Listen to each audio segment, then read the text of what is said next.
ठरवायची आणि ह्या उपक्रमाचं नाव आहे चला पुस्तक बनात. म्हणजे पुस्तक बनात, चला पुस्तक बनात. म्हणजे ज्या शाळेला बाग आहे तिथे ह्या 5 शाळेंची मुलं बोलवायची, ती मुलं एकत्र करायची आणि त्या शाळेमध्ये जेवढी काही कट्टे उपलब्ध असतील किंवा झाडे उपलब्ध असतील तिथे एकाच वेळी आम्ही काय करत असतो, एखाद्या झाडाखाली कथाकथन सुरू असतं, एखाद्या झाडाखाली व्याख्यान सुरू असतं, एखाद्या झाडाखाली कवितेचा कार्यक्रम सुरू असतो आणि एखाद्या झाडाखाली मुलं पुस्तकावर चर्चा करत असतात. हे 5 उपक्रम एकाच बागेमध्ये आपण आता नायडूनं ते आता उपक्रम घेतला चला वाचूया म्हणून, सगळी मुलं वाचत बसतात फक्त.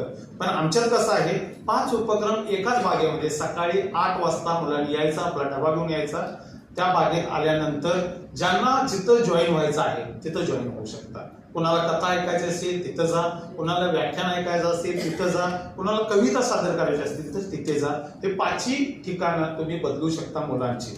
हे सर्व शिक्षकांनी हँडल करायचं आहे.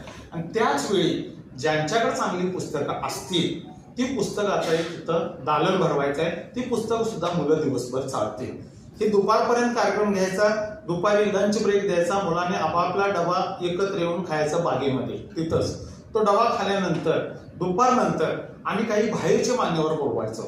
5 ठिकाणी उपक्रम सुरू आहेत, तर कथाकथनच्या ठिकाणी कथा सांगणारा मान्यवर, व्याख्यान सांगणाऱ्या ठिकाणी व्याख्यान सांगणारा मान्यवर, अशा पद्धतीने ह्या 5 लोकांचे तिथं मार्गदर्शन सुरू राहतं.